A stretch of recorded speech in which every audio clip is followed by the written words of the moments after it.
here to share some information about online sales. So Melissa Ricker is our guest this evening. Go ahead and wave, Melissa.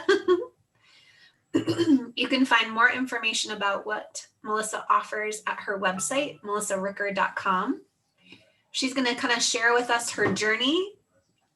She is a nuclear engineer by trade, but has started a successful online business over the last few years and is going to kind of tell us her story there. Welcome, Melissa. Thank you for joining us. Thank you so much for having me. I'm so excited to chat with you guys tonight. My name is Melissa Ricker, and I'll tell you a little bit more about myself and everything to do with my story. I want to say, like, I love interacting while I'm presenting and talking. So if you guys let me know in the chat, like, where you are, if you already have a business, if you're looking to start a business, what kind of business, that just makes me kind of tailor the information a little bit to you guys. So I have been an online entrepreneur since, late 2016 is when I left my full-time job. I was a nuclear engineer before, and my last corporate position was I was an engineering manager. I had a full team, like I think 12, 13 people on my team, was running multi-million-dollar budgets. I loved every second of my corporate career, and I just wanted nothing else but to scale the corporate ladder. Then that's exactly what I was doing. But then, for those of you who are moms, you might identify with when I had my first boy, who is now 5.5. It's crazy. Everything kind of changed for me, and I didn't want to be chained to the 12-hour work days. I didn't want to be commuting an hour each way. I didn't want to be on call on the weekends. So everything changed. And so for me, of course, we had built our lifestyle around 2 paychecks. My husband is also an engineer, so we built our lifestyle around 2 6-figure paychecks, and we didn't want to give that up. I had horses. and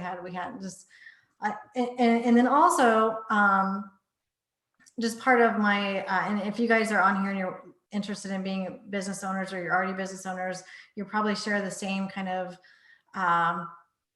desires in life, like just being very ambitious. Like I just didn't want to be a stay-at-home mom either.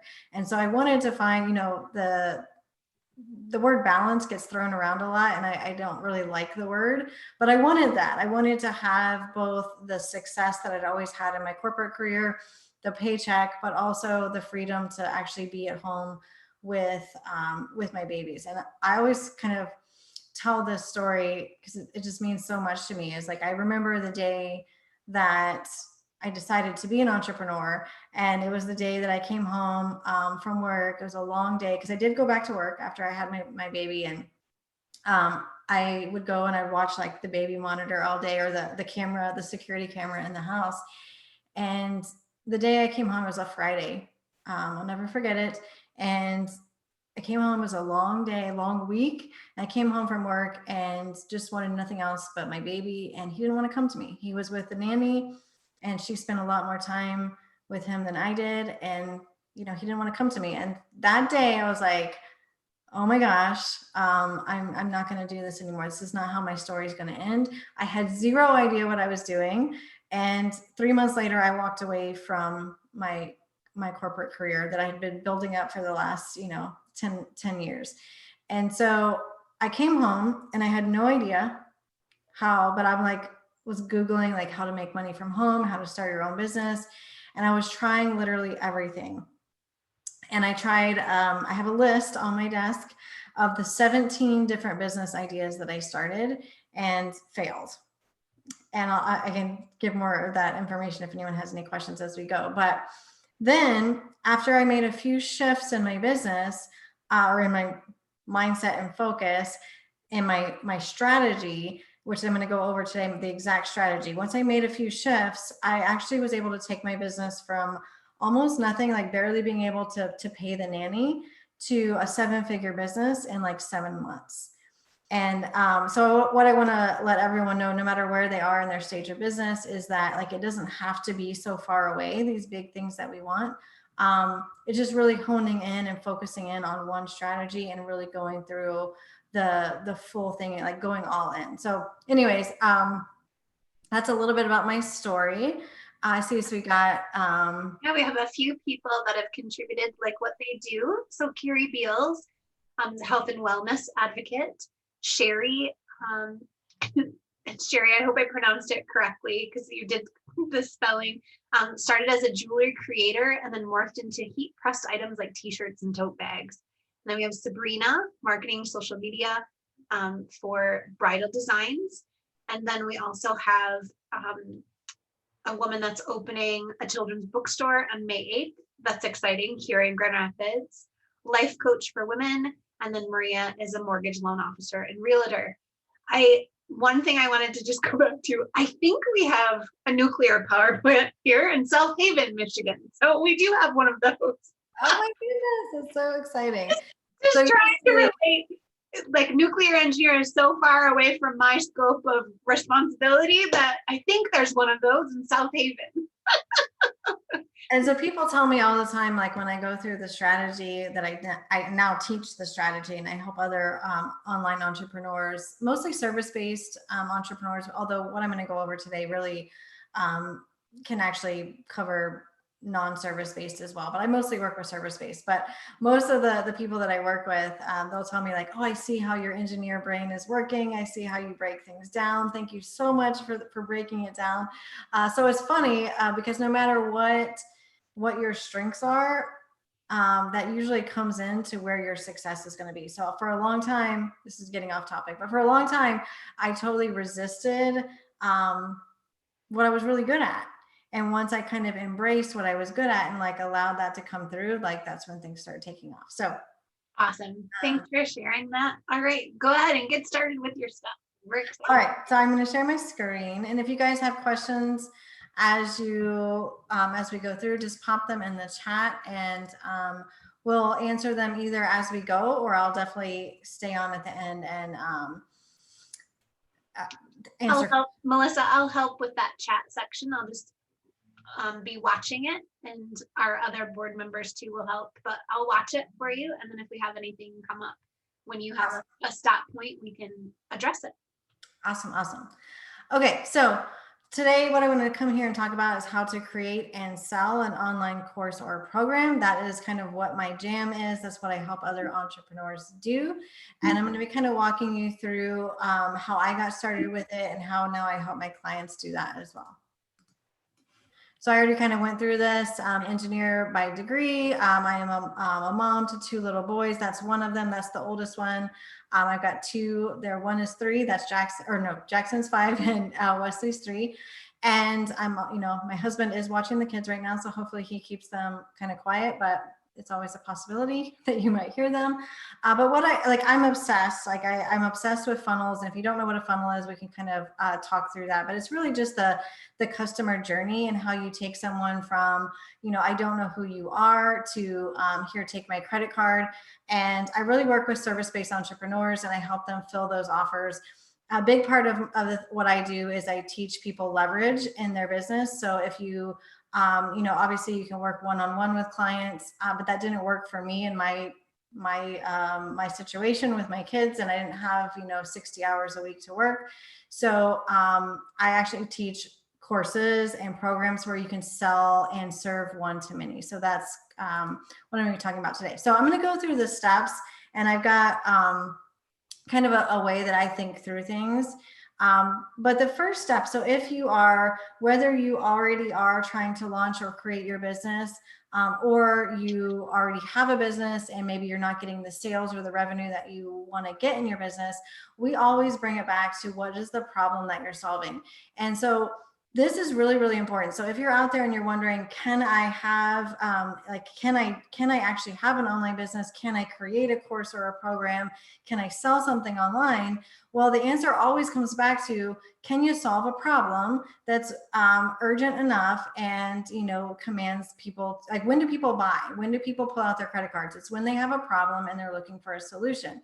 And so the very first step is, and even with my entrepreneurs, my clients who are 6-7 figure entrepreneurs, every time they get stuck, every time they're questioning something, we always come back to what that problem is that you're solving for people. And I kind of gonna this is the engineer coming out. This is just how I think, and this is how I always talk with my clients, and this is where we start. So again, whether you are brand new and you're just trying to figure out what it is that you're gonna sell, or if you can sell anything, this is what I want you to think about. When you think about the problem that you're solving, of course it has to, you know, the problem that you solve, if it's going to be a high ticket problem, is it going to be an urgent problem? What is this thing that you're going to sell? And this is how you're going to not only be able to define what you do and how you do it and be able to market it, but it is also how you are going to be able to attract an audience, build an audience, and actually be able to market and sell. So the way I think about it is, you've got a point A and you've got a point B. And again, a lot of what I do is service-based, but still, even if you're selling something, a product, even if you're selling, you know, whether it's a network marketing product, whether it's a network marketing, I saw some network marketers, I think, in the comments, whether you're selling the business opportunity, whether you're selling a product, whether you're in e-commerce, it really doesn't matter. When people buy, it's because they're after something, they're after a certain result. And that's our point B. That's the point B is kind of what it is that they're after. But the point A is where they're currently at right now. And so defining the point A and the point B is going to be your entire, like, this is the first step. We never move on beyond this until we have this nailed down. And this is kind of what I think about is, here they are at point A, and this is the problem that they have. This is what their current operating reality is. This is their current normal. So here they are with a problem. So let's say that you're an entrepreneur, or you want to be an entrepreneur, but you don't know how to start your business. You don't know how to launch it. Or maybe you're an entrepreneur who's already gotten started, but you don't know how to make the sales. So you're over here at point A, and you have certain pain points that a point A person has. And so you really want to think about where your audience is right now, and then ultimately where they want to go. So maybe you are, I'm just going to use this example because, you know, it kind of goes with what I'm talking about. Maybe you're an entrepreneur right now who is just launching your business or just trying to get started. Maybe you're making, you know, a couple $1,000s a month, but it's not enough, right? And so you're over here at point A, and you want to get over here to point B, which is maybe, you know, having a six-figure income. And there's a couple things to think about. So back here on my slides here is that you're solving this big problem for people. You're solving this big problem, and you want to think about how they, not only how they define the problem, not how you define the problem, but you also want to think about what makes it urgent. So while I'm just going to use this example, and you guys let me know if you have any questions. Let me change my color here. Well, everybody wants, in this example, to build a six-figure business. There's also an urgent need of why they need to move off of point A. So everybody wants this big point B. So, you know, whatever it is, like if you help people with health and wellness, you know, everybody wants to get to this place where they have this amazing body and they have all this energy and like all the things that come with a healthy lifestyle. But over here at point A, there's an urgent reason why they need to do something. And you really have to nail in when you're thinking that if this big thing is the problem that you solve, right? So this is the thing you're going to market. What is not only the final destination, but what is the urgent reason why they need to move away from point A? So maybe that's so interesting, Melissa, because I was going to suggest that you use Carrie as a health and wellness advocate. And so just even thinking about that, I wouldn't even know what that urgent need is. I'd love you guys to converse about that a little bit. Carrie, can you think of the top of your head what would be an urgent need? So the urgent need is to better your health and wellness, essentially by reducing your toxic burden. So I'm sorry, you can hear my son in the background. It's okay. So everybody throughout life, the, I don't know, the air you breathe, the water you drink, the food you eat, the stuff you put on your skin, all affect your toxic burden. We can't control all of that, but there are some things we can control. And that's where your urgent need comes in, because like we have a jug of water here that's overflowing because we're adding so many more toxins than our body can process. So the things that we have control over is where I can help you to help reduce that burden so that, you know, you can avoid some of the larger illnesses, or at least reduce your reaction to them. Right. I wouldn't have even considered that, but I mean, I watch you and your business, and so it makes sense, but I hadn't even considered that there would be an urgent need that people want to get in with, right? So the first one for you, Carrie, is reduce the toxins that Right. were. And I think that the urgency also comes in too, is that people think that they are making healthy choices because you don't know what you don't know. But when you Right. do know, you can make better choices, or not, I don't want to say better, but maybe healthier for you choices. So am I getting there, Melissa? Yeah, for sure. But so here's where I always come in, and I always talk about this point A and point B. So here's point A. And so how you define point A is what people are like, where people are stuck, and people get stuck in the day to day. So for your people, they're stuck. And yes, while, you know, at the end of the day, point B is this toxin-free lifestyle and all of the benefits that come with it, they're typically stuck. So you always have to meet people where they are, not where you want them to be. And we have to meet them where the symptoms are. So they might not know, like Carrie, you're just talking to me, like I might not know, I might have a problem, and the root cause is that there's toxins in my diet and in my life and these chemical whatever, but I might not even be aware of that. I might not even be aware that that's a thing. So, but if you talk to me about the symptoms of what it looks like when you have toxins in your body, then now all of a sudden I get it. And so let's say, for example, I'm just going to make something up because this is not my area. You can correct me. Like, oh, well, actually, you tell me, like, what's a symptom?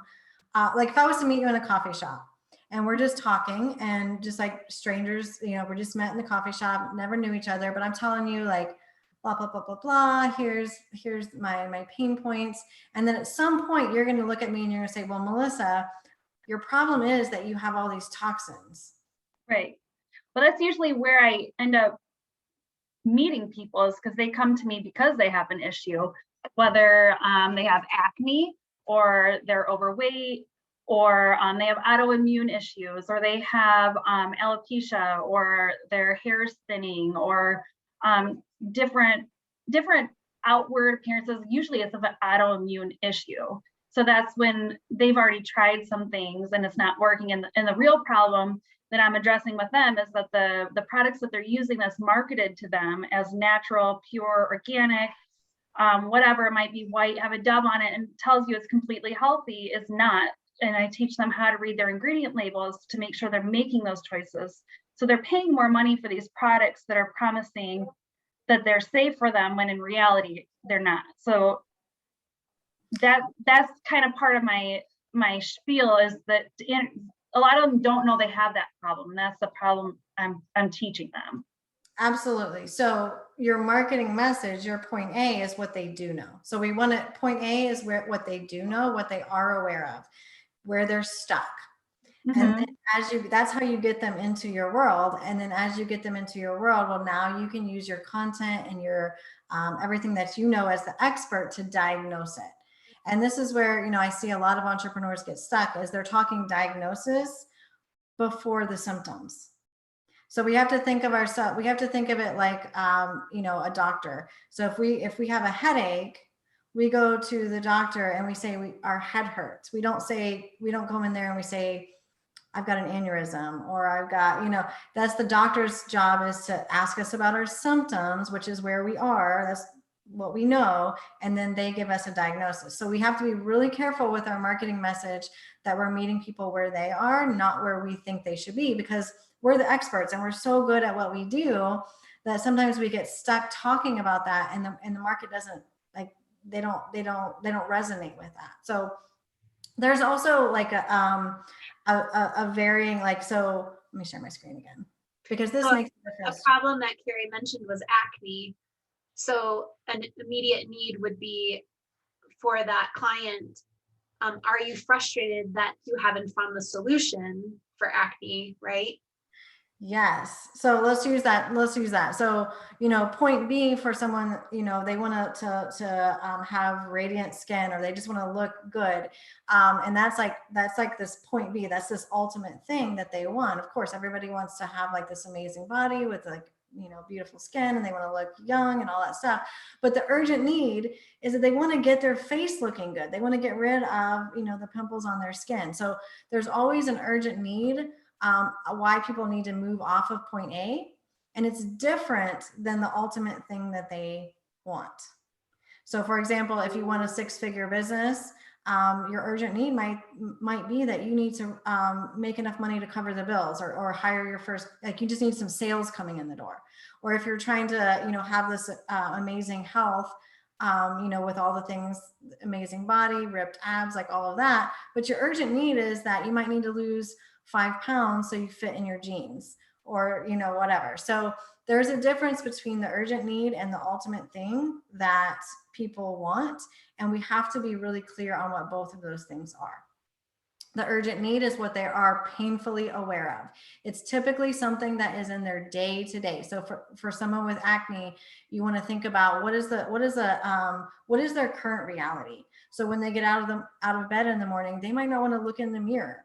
Or when they look in the mirror, they're like, I don't like the reflection that's staring back at me. They might go to, if they have a career, let's say they're in college, they might not want to go to class. They might be skipping class. Or if they have a career, they might be like not speaking up at meetings because of the way they feel about their body. So that's their current operating reality. And so we want to really think about what are the symptoms of the problem that they have, because that's, again, what they're painfully aware of. That's what's going to get their attention more than anything else. Yes, you could talk about point B, but sometimes that feels so far away from people that, like, even though they really want it, it's not going to get their attention, because they may have come like so disconnected from actually having, they may not even see how that's a possibility for them. So always your marketing message has to include what they're aware of, and that is the point A. Does that make sense? Okay, so Yeah, even when you're saying it, my immediate need was I needed a sunscreen that didn't have a bunch of chemicals that I could react to, and Carrie was my person. That was my immediate need. Then I came back for other products, right? But my immediate need was a sunscreen I wouldn't get a rash from, right? Exactly.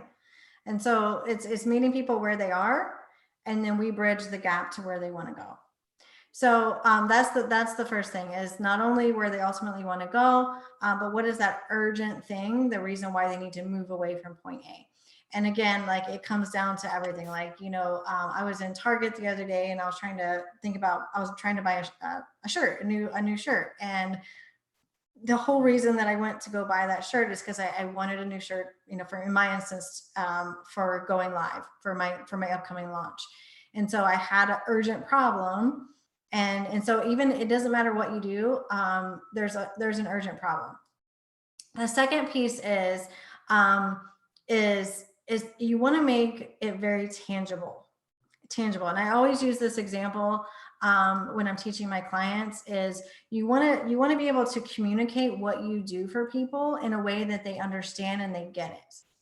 And all of us here, all of us are able to solve problems for people. I know I meet entrepreneurs every day who are so good at what they do, but the reason that they can't get their business off the ground is they can't communicate the value and clearly articulate what it is that they do. And so what I always teach is, you want to make this transformation. And again, I specialize in service-based things, but it doesn't matter. Like, people buy because they have a problem. And so you can apply this to whatever, but you need to clearly articulate where they are now and where they're going to go. And I always say, like, make it as tangible as, I live in Houston, or just out of Houston. And so I always say, like, if point A is Houston and point B is, let's say, Las Vegas, that's very, very tangible. So I know where I am and I know where I want to go. And when people think about, I want to go on a vacation from Houston to Las Vegas, or a trip, Like they know that the airplane ticket is part of the investment to get there. And so if any of you guys are in this place where you're starting to build your audience, or you're starting to have conversations and people don't want to invest, it's probably because they don't understand that there's an investment required. So probably not many of us here. It's thundering outside. Hopefully my internet stays. If you guys want to go to Vegas, you're not going to try to hitchhike there. If you're planning a trip to Vegas, you're going to just think like, oh my gosh, I have to invest in a plane ticket to get there. There's no question in your mind. And that's how you want to like portray this. And so if you're and the way that you do that, again, is making it very tangible. I take you from here to here. This is where you are now. Here's where we can get you. And so you want to make that very, very simple. Here's where you are now. Here's where your investment is going to take you. And I always say, like, forget the elevator pitches, I know a lot of people teach that, and that's fine. Like, it's great to have like a blurb on your website or whatever, but that's not what people buy. The reason why they pull out their credit card is because they believe that you can get them away from their current situation and into something different. And so you have to meet them where they are and then bridge the gap to where they want to go as clearly as an airplane ticket from Houston to Las Vegas. Like, they need to understand that, because if you can communicate that, you will never get, well, I'm not saying never, but the pricing objection and the I don't want to invest objection almost goes away, because nobody really expects to get from Houston to Las Vegas for free. So I want you to think about their current operating reality at point A, and then what is that final destination, and what is the value of that trip, right? Okay, and the last thing is be ultra specific. Don't try to market to everyone. And the way I think about it, and I don't know what happened to my whiteboard here. Where did it go? Let me see if I can find it. I have to pull it up again. I have I'm not the most technical person in the world. The way, especially if you're doing a service-based business, I want you to think about who gets results and who doesn't, because it's not enough to want point B. And if you're in a service-based business, or if you help people solve like a real problem that's like a transformation in their life, like weight loss or life coaching, and you guys know this to be true, like, it's not enough to want point B. We all want to be millionaires. We all want to be in these amazing bodies, but there's a reason why that we're not all there. It's because here's point A and here's point B, but what has to happen in the middle is a lot of things, right? So if you're wanting to lose weight, which I'm trying to lose like 5-10 pounds, there's a lot of things that have to happen. And so we want to, when we're thinking about the marketing message, we also want to be clear on who it is, who actually goes from point A to point B, who actually gets the results. What is it that they have to do, especially if you're a service-based entrepreneur. You want to make this very, very clear that there's no hopscotch, there's no magic trick to get people from point A to point B. And again, this is a mistake that I see a lot of entrepreneurs make, is that they want to make it seem like it's going to be really simple. And the fact is that it's not. And it actually will repel people who understand that, who have been trying. And I'll talk about this, I think, here in a little bit, but your best people, your best leads, the ones that are going to actually buy and invest in you, are the people who are not only at point A, but they're doing something about it. So they're not point A people that are sitting on a couch thinking about it, or just endlessly watching YouTube videos or whatever. They're actually doing something about their problem. They're actively trying to move away from point A, and maybe they're like all over here, they're going in circles. Maybe they haven't gotten to point B yet because they're doing things out of order, or they don't have the right framework. The reason why they haven't gotten to point B is because they don't know what they don't know. And what you know is what they don't know, right? So we want to talk to the people who are doing something about the problem that they have, not just people who are there to consume information. Okay. So now you've defined your point A and your point B. Super, super important. Do not skip that step. Define point A and point B first. Okay, so now what we want to think about is what happens between point A and point B. Okay, so a lot of us, especially service-based entrepreneurs, we've been through that journey. We've lost the weight, we've built the business, we've overcome anxiety, whatever it is that you help people do. A lot of times we've done it before, or we've helped other people do it. So we kind of know what those steps are. And so that's what these little dashed lines are in my super fancy drawing here. But this drawing here is what put my business on the map. So this is exactly how I help other entrepreneurs. So don't laugh at my drawing skills.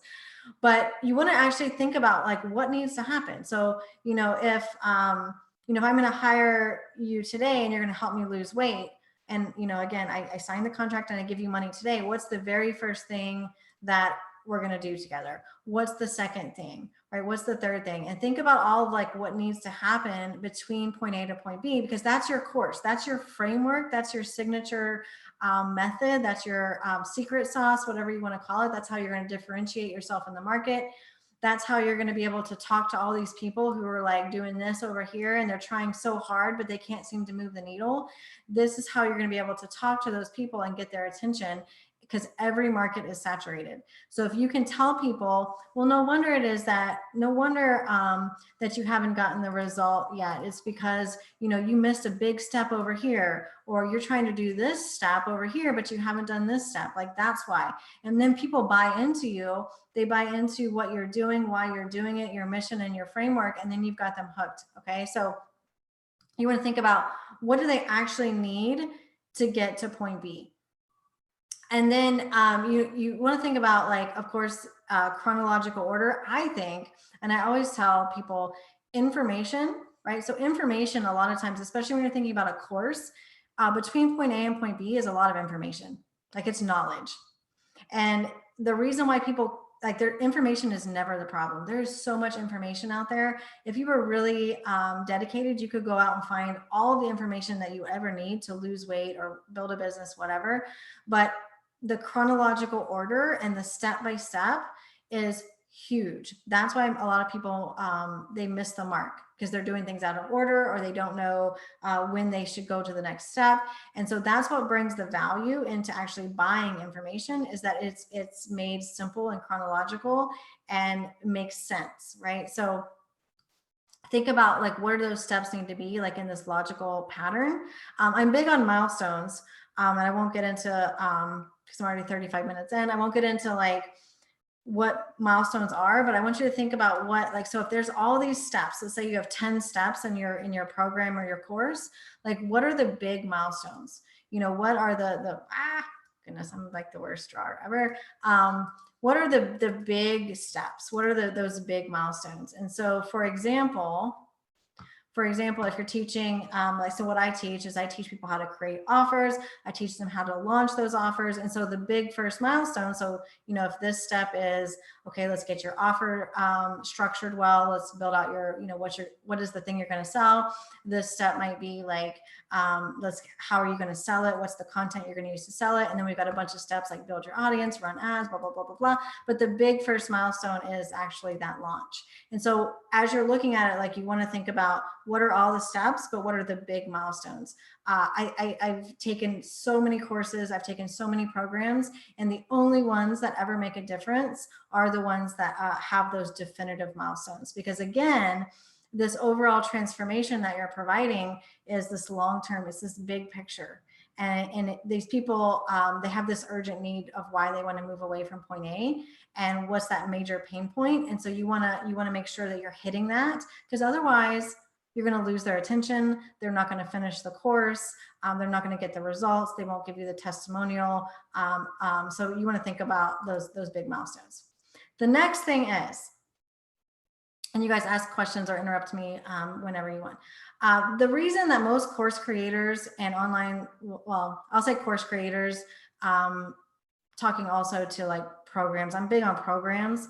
You can take a course and just tweak it very slightly, raise the price of it quite a bit, and help people get better results. Because again, if you think about just information, which is a lot of courses are just information, and you think like, if I'm going to help people learn how to,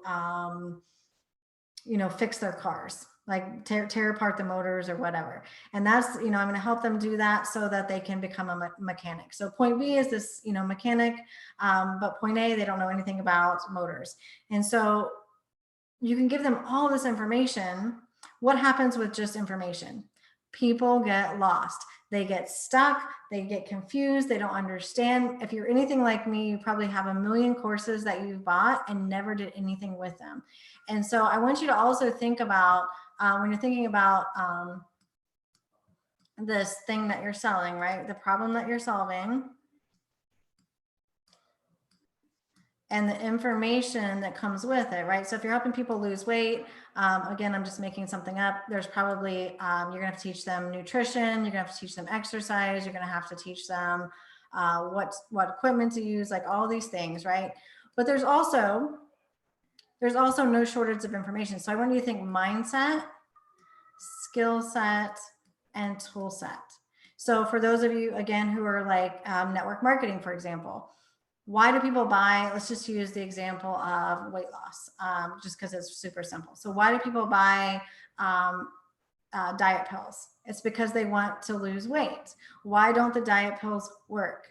Because I always think of like that as like a tool. That is like a tool. That's one thing that they need in order to get this full transformation. But they also need skills, right? The diet pill is not going to work with them if they're not exercising, if they're not doing if they don't understand about nutrition.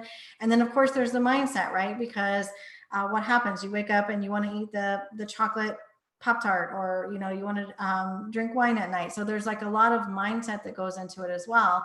And so when you're creating your course or your program, think about how you're going to address those mindset blocks that keep people from actually having the true transformation. What skills do they need to learn? How are they actually going to implement the information that you're going to give them? What tools do they need? So, if you're a weight loss coach, you might need to specify like what type of equipment they need to use, how they're going to use it, and then the mindset to keep using it every day for, 6 months. So think about that, because this is what 99% of entrepreneurs don't do, is they don't think about all of the things that are required to go from point A to point B. So what happens is they launch something, and then even if people buy it, nobody gets results, nobody gets through it, and then they don't get testimonials, and then they they don't believe in themselves. And all it was they gave in the one part of it, not the whole picture. So think about, if you really want to get people a transformation, you want to think about mindset, skill set, tool set. And I've helped numerous like network marketers take their products and build like an actual business around it, where they're actually supporting people, they're teaching people, and they're able to create people who actually go that full transformation, and they create lifetime customers that way. So just because I work with service-based entrepreneurs, a lot of times people who sell products or information, you can create, it actually needs to be a service around it if you actually want to get people that full result. Okay, so the difference between me, I struggled for 2 years to create any sort of income in my business. I mean, here and there I had a little bit, and then all of a sudden I got to $1 million in a very short amount of time, is because I became obsessed with answering this question. Okay, all these people out there want to create 6-7 figure businesses. Why can't they do it? Why are there so many people struggling? And so if you think about the problem that you solve, and you think, because again, every piece of the market is saturated. So if you start to become obsessed with, if they want so bad, if they're at point A, and again, we're talking to the people, we're not talking to people who are just thinking about it. We're talking to the people who are doing something about it. If they're trying so hard and they're investing and they're taking action and they're working hard, why in the world can't they get to point B? What is it that is keeping them stuck? Where do they get stuck? Why do they get stuck? How can I make it simpler? If you become obsessed with that question, that's going to be the difference between nothing and big time dollars. And I'll tell you, because I'm now in this place where I work with like a lot of big entrepreneurs, and I see like this is the difference. Even the big entrepreneurs out there, they skip over this. They don't care enough about it. They don't slow down long enough to think about it. They're just obsessed about the money, and they end up going out of business because they're not actually in the trenches with their audience. And so if you really slow down and you spend time thinking, why haven't they been successful in the thing that they're already urgently trying to accomplish? So think about, again, the teenager or the young adult, the young mom maybe who has acne all over her face, and she's bought every type of makeup, she washes her face, she's eating clean, like doing all these things. If you start really becoming obsessed, like, why hasn't she been able to get this result that she's been after, then you're going to be able to solve that problem. Now, in a service-based business, the answer to that question is typically found in the realm of accountability, accessibility, support with implementation, or convenience, simplicity, or ease. And so, again, we're talking about courses. And so typically, you buy a course because it's like, you're going to get this result. You're going to learn how to do something. And so if you think about why most course creators never get off the ground or they go out of business, is because people will get started, right? They'll get started here at point A, and at some point they will get stuck. And when they get stuck, there's nowhere for them to go. There's no resources. You're gone. You sold them the thing. Not you, because you won't do it that way. But most course creators, like, they're gone. They sell them, and then once you swipe your credit card, they're gone. And so, being able to support people as they move through your framework is huge. And the more you can get people to actually get point B, the better your business is going to be. So supporting them, again, information is never the problem. It's always execution of that information. So supporting them through that, holding them accountable, because let's face it, change is really hard and life gets in the way. Sometimes it just, it sucks. We get up and we don't want to get on the treadmill, or we get up and we don't want to go live in our business, whatever it is. A lot of times just the convenience, simplicity, like, my goodness, if I could hire someone today that would just step by step tell me, like, here's how you lose 10 pounds. Here, I'm going to give you everything you need. Like that's a big deal, right? So think about how you can fill that gap that nobody else in your industry is going to be able to do. That's how you're going to differentiate yourself from everyone else who says that they promised this point B. Okay, so now number one is you define the problem that you solve, the point A, the point B. Step number two was, and I kind of already talked about this. Step number two was you kind of figured out what needs to happen in between point A and point B, not only the information, but also the mindset, skill set, tool set. We already kind of talked about milestones. Those are the big ones, like the big steps. I always like to think about milestones as action-based. So something that they're actually doing that's going to give you data on if they're progressing or not. And the second piece of the milestone is, where might they get stuck? Where might they get stuck? And this is really important because, again, when it comes back down to why they haven't been successful, is because they got stuck somewhere and nobody addressed or nobody helped them get unstuck. And so we want to think about as you're building out this course or this program, as you start working with people, you'll figure it out really quick. And as long as you care enough to get them unstuck, you'll figure this out really quickly. But you can, whether you're creating a course or a program, you can start to anticipate where people might get stuck. So for me, it's like, well, I'm teaching people a launch strategy. Well, they might launch and they might really not be good on video yet. So their launch might flop. So they might get stuck there. And then it's up to me to keep them going forward, even though they had a failure. So you want to think about where they could get stuck, where they could fail, where they could fall off the wagon, where life might get in the way, and build that into your curriculum, or build that in preemptively, or have like check-in points. Think about how you can help people actually move through all of the steps to get to point A to point B. So that's step number 3, is to design your course or your program to actually address the reason why people don't typically get the results. Now, Step 4 is one that seems so simple, but people miss the mark, and I see it all the time. So now you have, you define this problem, you kind of come up with the thing that you're going to sell, and now you got to actually sell it. And so if you're thinking about building this, or you got this problem, let me just do it one more time. Sorry, as I draw it more and more, it gets messier and messier. But now you got this problem that you solve. Well, now you need to find people. You need to build your audience around people that actually have this problem. And I know that sounds simple, but we see over and over and over again where we're trying to talk to all these people and they don't even have the problem that we solve.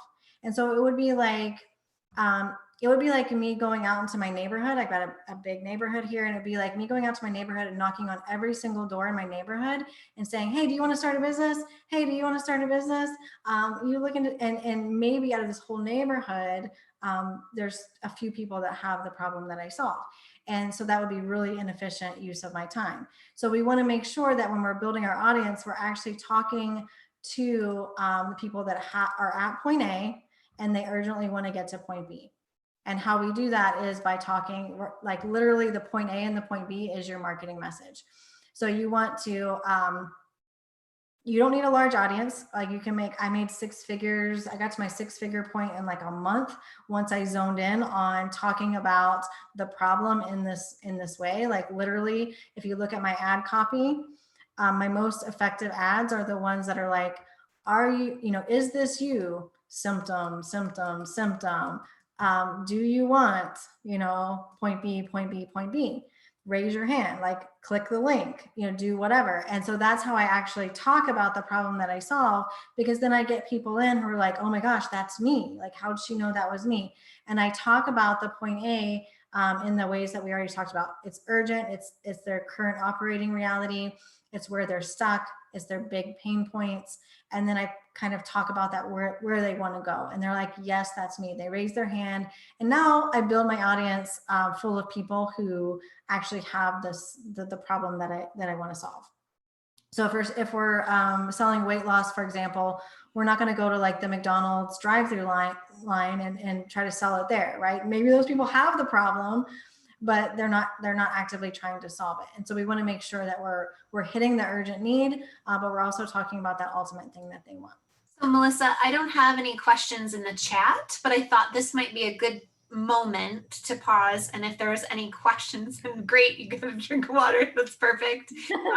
If anyone has any questions about that strategy, point A to point B, the urgent need to solve, anyone have any questions about that? You're welcome to unmute and ask Melissa directly. Yes, absolutely. I can geek out on this stuff all day long. Yeah, I think that even the drawings really broke it down. And I loved the mindset, skill set, tool set. When I remember being younger and someone saying, you just need a goal. And I'd set goals all the time, but I didn't know how to set SMART goals, right? Specific, measurable, attainable, realistic, and with a timetable. So looking at your drawing and how having the mindset, the skill set, and the tool set, I just feel like that broke it down a ton. Would there be, again, we talked about, Michelle and I talked that, do I have what it takes to develop a course? And really, essentially, the answer is yes, but how to effectively do it. So maybe Michelle could share a little bit about that if no one has any questions. Michelle, are you there? Or just go ahead and go on. I don't have any questions. No one's unmuted themselves. There's no one in the chat. So go ahead, Melissa. Yeah, and I think, we all have problems that we can solve for people. Typically, if you look back at your own life's journey, everybody has, a million point A and point Bs that they've been through. They've overcome obstacles, and people, the thing that I feel like a lot of people get stuck on when they get in this imposter syndrome, where they're like, can I really do this? Can I really make money? Is that they think that they have to like be so far ahead, right? And it's like, no, actually, the point A and the point B, it evolves as you evolve. So now, like my point B, I can help people build 7-figure businesses because I've done it. I've helped other people do it, but that's not where I started. Right. I started just by saying like, let me help you sell something. Let me help you create a funnel and sell something. One of the things you talked about was finding the right place to market. Like you said, not knocking on the door of everyone in your neighborhood. What were some of the tips and tricks that you found the right space for you to market? So that's a great question. And the thing is like people, I don't, there's like a catchy saying, but I can't think of it right now, but people that have the same problem, they kind of go together, right? Because people like to congregate. They're on, like people who have the same problem and they're after something, they congregate. And so, especially in this online space, we don't have to look very far to find hordes of people who have the problem and they're doing something about it. They're Googling, they're in these forums, they're all over the place. And so we can actually intersect and just, instead of trying to start from scratch and like having a billboard on the side of the road, we can actually go find people who are already gathered and get in front of that audience. So whether that's, I use a lot of Facebook groups as part of what my strategy, we also use a lot of podcasts. So if you can find people who are already congregated talking about the problem that you solve, and then you come in and you talk about it a little bit differently, or you let them know like why they haven't been successful so far, you do something that gets their attention, then you invite them over to, you know, wherever you're building your community. Like that's how I went from, I mean, zero, I started over from scratch. I had 0 people in my audience and I went up to like 2,500, something like that in just a couple of months, is because I was just out there talking about this problem that I solved to groups of people who wanted to solve that problem. And then now, of course, I use ads. So once you can start to leverage paid advertising, well, now you can kind of throw gasoline on the fire, but you've really honed in on your message. I love being out there with people because you really learn what they respond to, what they don't respond to, the different stories that you can use. But yeah, there's no reason to like reinvent the wheel. Like once you define the problem that you solve, it's like, let's just go out and find people who are trying to solve that problem. They're out there, they're already congregated. There's no reason to go out and like search for them. They're already there. So whether that's, you know, there's a million different online space, it's social media, it's podcasts. There's lots of virtual things that you can do. So there's really, you know, there's no reason that you can't go out there and start building your audience today. And wouldn't it be true, most likely, maybe not always, but most likely, the thing that you found the solution for was your problem once? Most of the time. Yeah. So those people are going to be your people, right? Most likely you're already going to be like inspired by your story. They're going to like, yeah, most of the time, especially in the service-based world, but really most of us are called to something that we've experienced, some hardship or something that we did that stretched us. And we were like able to climb that mountain and get to the other side. And now we want to help other people do it too. And so that's what I'm saying. Like most of us, if not all of us, we can make money doing this because we can solve problems. Yeah. But that's when people pay money, is when you can solve a problem for them. Like if I'm going to pay somebody, I want you to solve a problem for me. And so you want to look at like what problem you can solve, how you're going to solve it for people, and then kind of, you know, do a little bit of work to kind of wrap your head around what it's going to look like. And then you go out there and you find people and you build your audience full of people who have that problem. Yeah. And you guys are being quiet, but let me know if you have any questions.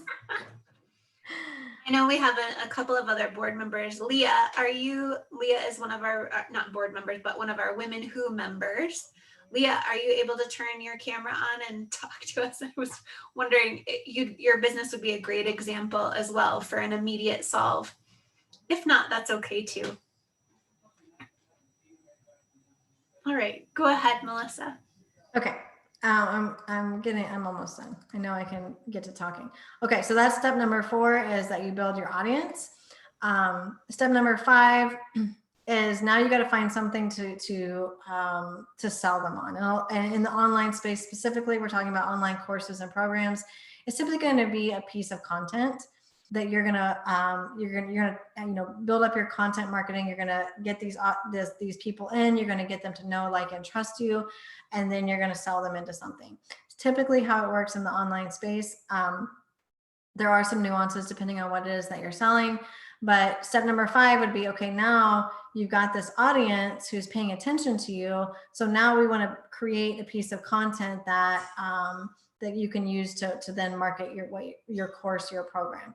And so I always like to think about when you're talking about which piece of content, like what is I talk about, how do I sell it, is to think about your framework. And you got all these steps that you just came up with in the previous steps here. Is you want to pull a piece out that's going to talk to the buyers. And we talked about who are the buyers. Buyers are, in my little silly analogy, if someone is going from Houston to Las Vegas and they've already decided that they're going there, like, we want to kind of talk to the people that are already in the airport. Of course, nowadays we buy mostly online, but you get what I'm saying. Like, we're not trying to convince people that they have the problem. We're not trying to convince people that have the problem, or that we can see have the problem to do. Like, we're talking to people who are already doing something about it. So they've already decided that point B is non-negotiable for them. And the way we do that is we literally talk to the people who are doing something. They've already taken steps. They've probably invested. We're talking to habitual buyers in that space. The people who are investing, they're doing something, but they can't seem to get the results. And so that's who we want to kind of cater to with our content. So we want to talk to people and we want to give them something action-based. So, if you're helping people with weight loss, for example, like, what is something that you can give them for free that's going to get them taking action and get them actually doing something that's going to get them to feel excited, but build momentum, because then people don't want to stop. So think about which piece of of your framework that you can pull out and give away for free, that then you can then use to sell into your paid program. And think about something that's action-based, something that really appeals to those who are struggling. They're doing something about it, but they just can't seem to get to move the needle. Typically, I tell people to pull out something that, like, some of their best stuff, something that really differentiates themselves from the market. Something that you might be like, oh my gosh, I shouldn't give that away for free, because then why would people buy from me? Give it away for free. It's going to differentiate yourself, and then you're going to be able to sell them into your big program.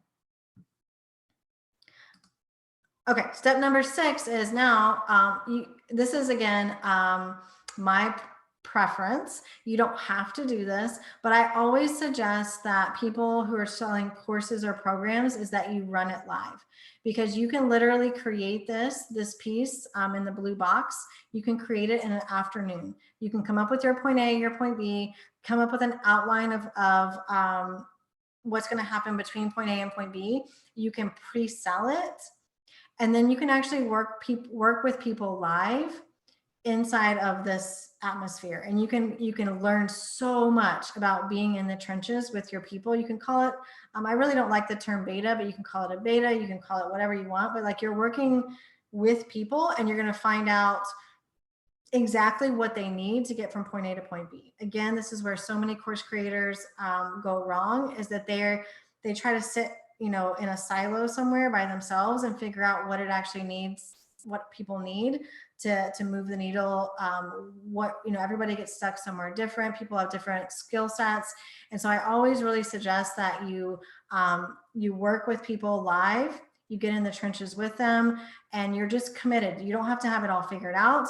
You're just committed. Like I said, I'm going to get you to point B. And as long as you show up and do the work, we're going to figure this out. And then you can learn, your framework gets honed in. You get better and better at what you do. Your people love you. You can create things that get people there quicker. And then you can also charge higher ticket prices. And so if you're wanting to create like a course, a lot of times we want to do all of this work and create all of these fancy slides and all of these resources and then sell it. And so what I suggest is you flip it, and you don't need anything fancy, but just like sell the result, and then get in there and work with your people, like figure out what those things actually need to look like. You might figure out that see if I can get a different color. You might think that this is step number 1, and then you start working with people on step number 1, and you're like, oh my gosh, they're already getting stuck. I need to put these things in place before. And so by doing that, like, you're going to figure out what it actually takes to get people to point B. And this is what most people skip. This is what most people skip, and they don't put the effort in, they don't do it. And then, their framework fails because they based it on something that they were kind of created by themselves. So I highly suggest that you run the course of your program live, then you can repackage it, then you can recreate it. Like once you figure out what it takes to get people getting results, then you can repackage it and sell it however you want. And then bottom line, if you care enough to do whatever it takes to get people from point A to point B, then you're never going to run out of people who will pay you. And most people don't do this. And so if this is all, like, even if you think to yourself, like, I'm not good enough, I don't know, how could I ever sell this? I'm terrible on camera, like whatever it is, people really don't care. At the end of the day, bottom line, people care about what you can do for them, how much you care about them, and your commitment to them. So for anyone out there that is feeling like, I don't know if this is in me, if I can do it, I don't know if I'm good enough at getting people, like, how do I know if I can get people results? As long as you care enough and you're committed to the people, then you will not fail, because the extra mile is not crowded. There are very few people that actually take the time to do this, and those are the people that make it through. That's really all I had for tonight. If you guys have any questions for me on kind of that process, it's exactly what I did when everything changed for me.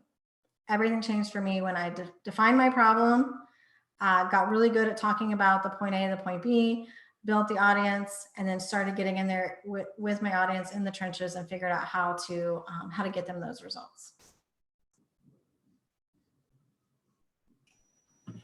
Yeah, I don't have any questions in the chat, but oh, Leah, you're here.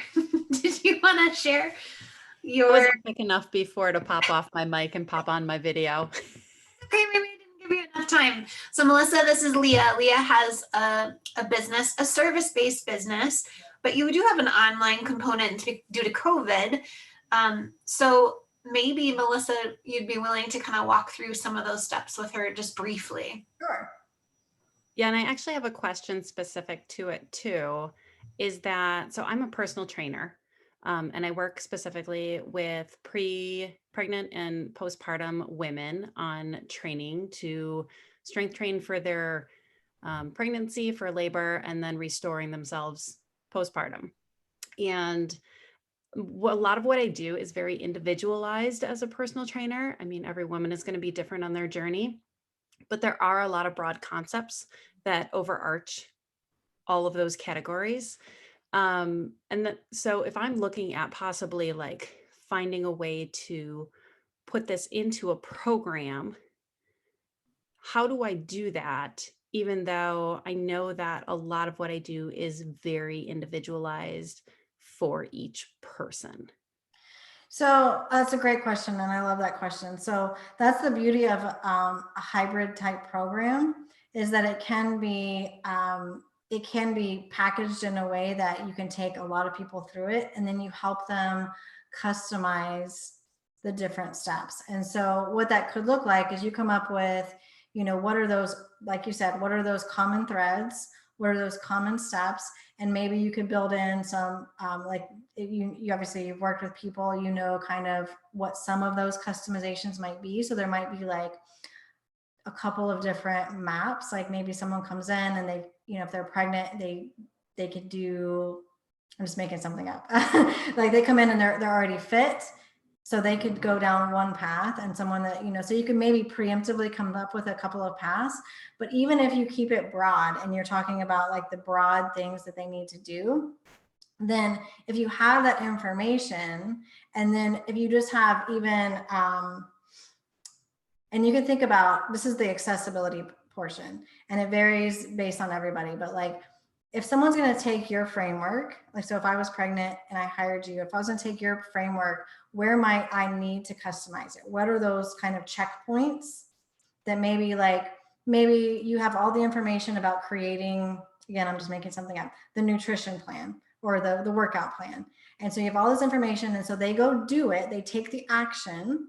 And then maybe there's a checkpoint where you kind of say, and there's a million different ways to do this. I totally nerd out on it. Maybe there's an assessment that they take or a quiz that gives you some baseline data, and then you kind of, they do the work. So that's the important part. When you're looking to scale up and create a program, they need to do the work, but there could be a checkpoint where you say like, okay, they submit maybe their workout plan to you and you say, yes, this is right. Or maybe we need to customize this or jump on a call. So for example, like a lot of the people that I work with, they'll have their curriculum, and then there's either a critique process, maybe not a critique process necessarily in your case, but maybe they come to a call. Maybe there's a live call once a week or twice a week, whatever that looks like for you. And they come and they say, okay, here's based on your curriculum, based on the knowledge, the information, here's what I've come up with. Here's my situation. And then you can help them customize it in 5-10 minutes. And then you can serve one to many instead of one by one by one. So you've got your framework, and then you're going to identify the pieces that need to be customized and have a way for them to get customized support, whether that's a Facebook group, whether it's a group call, whether it's messenger access, whatever that looks like, but some way that they can have accessibility to you outside of just the information. I love that. I even thought while she was talking, Leah, if I was a postpartum mama, I'd have 3 choices: incontinence, some incontinence, or no incontinence. Like what would, right? Like a small, medium, and large option, like choose your own adventure. Are you, peeing just every day on your own? Are you peeing when you're jumping? Right? Like customizing it to that point. I love it. Yeah, I even can think about like what your birth experience was like, right? Yes. Like were you an all natural birth with no complications? Yes, C-section. Were you at home? Were you in the hospital? Yeah, Yes. ER, were you a C-section? Exactly. Yes. Do you Yeah. have toddlers at home? The nice thing too about doing it in a group setting is it takes a lot of the pressure off of you, because then other people can also, like, the community does a lot. And so these moms can share experiences with each other. They can tell their stories. They can get support from each other. But, as long as they have a way that they can take the information, because there's baseline information, and then get some access to you to customize it, then there's no reason you can't do this in a one-to-many setting. Yeah, that's fabulous. Especially in that group of women, the community is everything, especially for moms. And so I think that plays really well into it. Thank you so much. I appreciate it. You're welcome. Does anybody else have any questions for Melissa? I think we're almost gearing up to be done, but I just want to make sure there's not anything else anyone has. Hi, Melissa. Oh, there's 2 of us now. No, go ahead. I'm just saying hi, Melissa. I'll let Michelle go. Michelle? No, you go, and then I'll pop in. I just wanted to make sure I said hi, but I'll pop in a second. I had a question about it was the beginning of the conversation about identifying urgent goals, and I don't really have a specific example, so I don't know if this is great. But how do you work with clients, or how do you work with someone who maybe it has people who have like a longer, like not an urgent need, but you feel like your client's need is 2, 3, 5, 10 years out, but you want to get them and secure them now. So how do you go about creating urgency? And there's a lot of problems that like that people solve like preemptively or preventatively. And so what needs to happen when you're solving something that isn't urgent is you have to create that urgency. Yeah, And I was just going to say, with Maria's business, I can think of a couple urgent needs for a mortgage or needing to refinance, or yeah, that sounds interesting. So create the urgency. And a lot of times how we do that, because again, our audience is at point A, They have like I always tell my clients, never make your audience think. Always be connecting the dots for them. So they don't know what they don't know. And so sometimes if there's not an urgent problem there, we have to create the urgency through that education, through the foreshadowing, the future pacing. So I have several clients who work, for example, with children who they help their parents either with behavioral problems, or I've got one that works with like making sure your babies can develop properly. And so it's not an urgent problem because the problem doesn't necessarily exist yet. And so how we create that urgency, and I don't want to say like go to the dark side, but again, people don't know what they don't know. And so we have to tell them what they don't know. And so we would want to tell them, here's what could happen if you're not thinking about this. Here's what lies in your future if you keep trying to do this yourself, or if you keep putting it off. So it's like, it's the same reason, everyone knows that they should go exercise and take care of their bodies, but a lot of times they don't do it until it becomes urgent, unless you create that urgency for them. And a lot of times that comes with just your marketing message about like, is this you, right? So I don't know exactly what it is you do, but let's just use my clients, for example. Like they have a young baby, as far as they know, seems fine. But at the end of the day, the point B that they ultimately want is they want that baby to have the best future that baby, that's what moms want, right?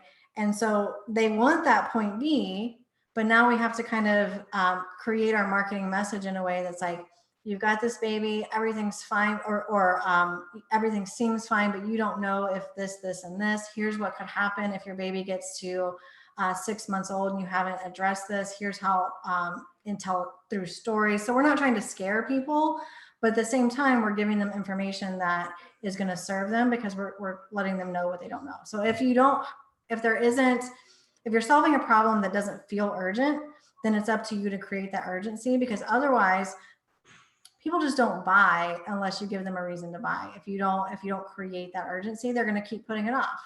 So it's like, okay, yeah, I understand. I want the best for my child, but I'll deal with that next year. I'll see if the problem shows up, where, we need to create that urgency through letting them know what they don't know. So does that answer your question kind of? It does. Thank you. Yeah. And sometimes, with a problem like that, like we're going to have to build that audience and through consistent marketing message and through consistent. So you want to cast the wide net and talk to all the people who are at point A, and then educate them through your content marketing that there is a problem and it is urgent. And you have to say that over and over and over and over and over and over and over again. I feel like that's an understatement. It is. Right? You have to create the urgency. Yeah. Okay. Brianna, can I pop in with one quick question? Yeah, hit it. Okay, so just a little background for everybody. I actually know Melissa, met her because I hired her as my coach, and I'm starting my new business, and I'm putting a program out there online, and yeah, it's pretty amazing, exciting, and scary all at the same time. And then also I tried to do this without a coach, and I could get so far and I couldn't get the rest of the way. So a lot of what she says resonates with me on what I ended up doing. I also felt like the reason I went with Melissa, to be honest, was because of the touch points along the way. So I've built my program, and I have touch points at I have 10 modules, and I have milestones for one-on-ones at every module. So I have 10 touch points along the way, because the way what I'm teaching, which is adding a retail store to your experience-based business, there's no way I can't have those touch points based on what you said, Melissa. Like, there's no way that I tried and said, okay, maybe one of those I don't need, but I need that touch point to keep them moving, because they're such big. Every module is big. So here's my question. I know that was a long setup, but this is important to know why I'm asking the question. I tend to want to dive in deep with someone I will want to make sure, oh my God, they have to succeed. And also, I will go over the top to make sure that they're getting everything they feel like they paid for and that they feel like they need to succeed. How do I make sure that I don't over fund my time? Because I know that that's what it's something I got to work on. I know that it's going to happen. How do I set those boundaries? Even though I have my one-on-ones, my milestones, my weekly Facebook or lives, I know that's the thing. I know I'll do more. How did you do that when you started your business, and how do you make sure you have those parameters? Yeah, that's a great question, and I could talk all day about this topic because I've learned, I've done the things, I've learned like the hard lessons. And yeah, obviously people who come and like, we're so like this, our business is our baby and we care so much. And I'm huge on human connection and I'm huge on like going above and beyond for my clients. But we get to this point where like, we're trying to drag people, right? And we're trying to like, no, do the work. You got to get the results, like do the things. And like, again, I'm going to come back to, there's a reason why most people don't make it to point B. Like it's wanting point B is not good enough. Like you have to show up, you have to do the work, you have to get on the treadmill, you have to launch your thing, you have to you have to do the work. And so what we want to do is flip it. And again, I've made the mistake in the past, huge mistakes of like trying to build my program to force people to get the results, and we just can't do that. And so when I actually flipped it and I made everything action based. And so instead of chasing after people who weren't doing the work, flipped it. And it's like now people who are doing the work are rewarded. And so those are that's why like the milestones are action based. Like if you get one-on-one calls, you get these different rewards in the program when you do the action. Doesn't mean you had to master the action, but you had to actually do something. And so it's all about like rewarding those and focusing our energy on those who are swimming towards us, rather than trying to chase down those who are like swimming away and not trying. And so I think it's just a flip of the mindset. And so you have to think about like, what are these people? Now, there's a big difference between people who are not trying, not showing up, not doing anything, complaining, all of that, versus people who are doing something, but they're stuck. So people who are stuck and they're asking for support, those are the ones that we're going to go extra support them. We're not going to chase down people who just don't want to do the work, right? And so I'm big also on self-led accountability, teaching how, because Michelle, like you're not going to be there for them for the next 5. I mean, like ultimately this is going to be a multi-year long journey. You're not going to always be there. So we need them to start thinking for themselves. And if we're always chasing after them, if we're always begging them to do the work, it's actually a disservice to them because they're not going to ever step up and be empowered. And so I think it's just a flip of the mindset. And sometimes it's just, we have to see it. But when we're doing, especially, for like Michelle and other people who are running their programs for the first time, we have to build our framework around the people who are showing up and trying. Because if we go in and we start thinking about all these people who aren't trying, we might think, oh my gosh, I don't know what I'm doing. I have to build all this extra stuff in, when it's really not the case. So we want to make sure that we're catering to the people who are showing up and trying. I don't know if that helps, but making your milestones action-based, Michelle, so they have to do something before they get that one-on-one call. The one-on-one call is not like, okay, you've been in the program for a month. It's no, however long it takes you, you get the call or you get the reward when you do the action. And that'll help a lot. That all makes sense. Like, so when you set up the program, that's how you set it up. There's milestones, and that's how I set it up too, because it resonated with me. Like, well, I have to get this done to move to the next step. And then that's my touch point. I really liked that.